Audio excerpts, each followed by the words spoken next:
وضو کیا، وضو کر کے پاکیزہ لباس زیر تن زچہ خانہ حیدر کرار کی طرف رخ کیا. توجہ ہے نا؟ رخ کر کے کھڑا ہو گیا.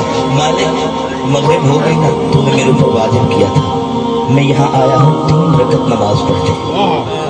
مالک ان 3 رکعتوں میں میں جتنی بھی تیری حمد و ثنا تعظیم و تکریم کروں گا نا، اللہ اکبر ہے تو تو اس سے بڑا.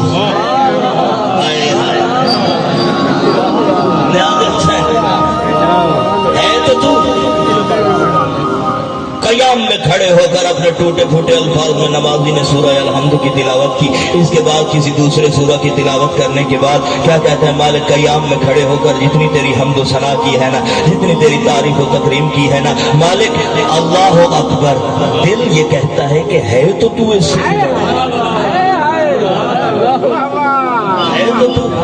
سے بڑا، اس سے بھی بڑا. سبحان اللہ. پہلے فقط اس کی تعریف کر رہا تھا کھڑے ہو کر، اب چھپ گیا، اب تعریف بھی کر رہا ہے، تعظیم بھی کر رہا ہے.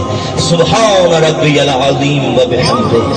تو طیب و طاہر ہے، تو پاک ہے، تو سبحان ہے، تو عظیم ہے، تو اعلیٰ ہے، تو ارفع ہے، تو لائق حمد ہے. پہلے قیام میں فقط تعریف کر رہا تھا، اب جھک کے تعظیم بھی کر رہا ہے، تکریم بھی کر رہا ہے، تعظیم بھی کر رہا ہے، تکریم بھی کر رہا ہے، تحلیل بھی کر رہا ہے، تسبیح بھی پڑھ رہا ہے. لیکن جیسے ہی کھڑا ہوتا ہے نا، سبحان ربی العظیم و بحمدہ، سبحان ربی العظیم و بحمدہ، سبحان ربی العظیم و بحمدہ، یہ کہہ کر جیسے ہی کھڑا ہوتا ہے نا، فوراً کہتا ہے سمع اللہ لمن حمدہ. مالک تو نے سن لیا نا، میں نے فقط تیری تعریف بیان نہیں کی، میں نے جھک کر تیری تعظیم بھی کی، مگر میرے دل کی آواز یہ ہے، عقل کی صدا یہ ہے کہ اللہ اکبر ہے تو تو اس سے بھی بڑا.